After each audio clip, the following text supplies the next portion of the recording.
Alors qu'Emmanuel Macron parle d'accélérer massivement la transition écologique, qui l'eût cru? La région parisienne mise sur le soleil, plus précisément sur l'énergie solaire. Un projet d'envergure est en ce moment à l'étude. La création à Marcoussis, dans l'Essonne, d'une ferme photovoltaïque. Ce serait la plus grande de la région. Amélie Lepage et Mustapha Tafnil. C'est ici, sur ce terrain en friche, que la plus grande ferme photovoltaïque d'Île-de-France doit voir le jour. Les panneaux vont être organisés en îlots sur tout ce quadrilatère. Donc il y aura au total 40 hectares fermés et pâturés par des moutons, sur lequel il y aura 16 hectares couverts entièrement de panneaux, c'est-à-dire 62 000 panneaux photovoltaïques sur tout ce secteur.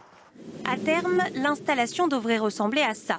En Gironde, les 40 000 panneaux solaires de Sainte-Hélène alimentent aujourd'hui 5 000 foyers. À Marcoussis, la ferme en alimentera plus de 11 000. Un projet qui permettra de diminuer la dépendance énergétique de l'Île-de-France. Pour le moment, la région importe la majeure partie de l'énergie qu'elle consomme.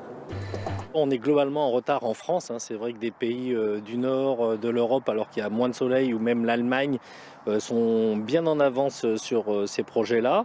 Donc nous, on a un retard à rattraper. C'est vrai qu'on a tendance en France à se dire « mettons les panneaux photovoltaïques dans le sud de la France », alors qu'en fait, on devrait en installer partout, toujours dans cette logique de circuit court. Ce constat, la petite commune de l'Île-Saint-Denis l'a fait il y a 10 ans.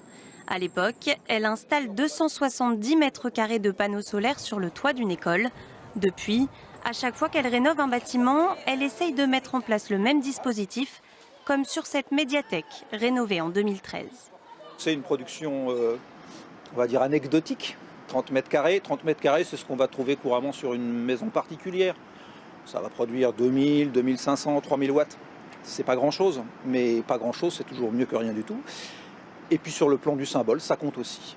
Résultat, les bâtiments de la commune sont alimentés à 36% par de l'électricité renouvelable, un chiffre qui dépasse largement les objectifs européens fixés pour 2020.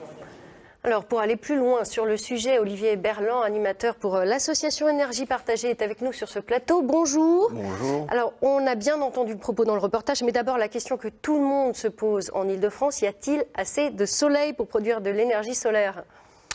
Oui, il y en a largement assez. Si on regarde les exemples de nos camarades anglais ou allemands, eux ont largement équipé leur pays alors qu'on est à la même latitude que Paris. Enfin, quand on voit le temps qu'on a eu ces dernières semaines, on peut quand même avoir de sacrés doutes.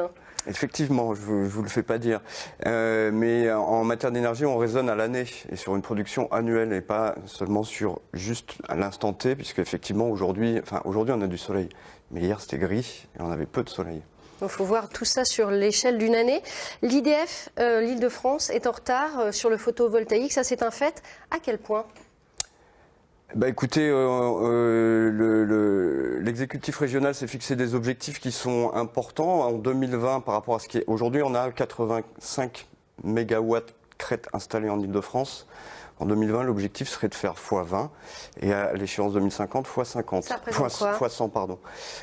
Ça représente un développement massif des énergies renouvelables et il se trouve que la région est en train de réviser ses politiques énergétiques en ce moment et qu'on est très en retard et qu'ils en ont pris conscience par rapport aux objectifs qui se sont eux-mêmes fixés et aux objectifs aussi qui sont fixés par la loi, qui, rappelons-le, pour 2020 est 23% d'énergie issue des renouvelables. Et donc, quels sont les freins, en fait, dans la région? On a parlé du soleil, mais il y a aussi l'espace disponible pour installer les panneaux solaires. Alors, le projet de Marcoussis, voilà, c'est un projet, ce qu'on appelle une ferme, c'est au sol. Et ce type de projet, si on le développe de manière trop massive, peut rentrer en concurrence avec d'autres usages du sol, notamment les usages agricoles. Donc, nous, on considère qu'il y a aussi un gisement énorme, et la présidente de l'Île-de-France, Mme Pécresse l'a rappelé, ce sont les toitures. Et on a des centaines, milliers d'hectares de toitures. Alors justement, la plus grande toiture photovoltaïque de la région, elle vient d'être inaugurée à l'Aille-les-Roses dans le Val-de-Marne, sur le toit d'un réservoir d'eau potable. Elle est présentée comme un progrès, mais elle produit l'équivalent de la consommation électrique de 500 foyers, c'est peu. C'est très peu, mais c'est une petite toiture, même si ça fait 12 000 mètres carrés, comparé aux centaines de milliers d'hectares disponibles en Île-de-France, que ce soit sur les plateformes logistiques, sur les habitations, partout. Le projet reste encore isolé dans la région ? Alors, il y a le projet de Marcoussis, il y a un autre projet similaire à peu près de la même taille du côté de Meaux qui va être développé et moi-même j'accompagne une dizaine de groupes de citoyens sur tout le territoire qui souhaitent développer des grappes, ce qu'on appelle des grappes de toiture photovoltaïque sur leur territoire. Merci beaucoup, Olivier Berland. On retiendra qu'il faudra du temps pour rattraper notre retard. On a encore une marge de manœuvre dans la région. Merci d'avoir répondu.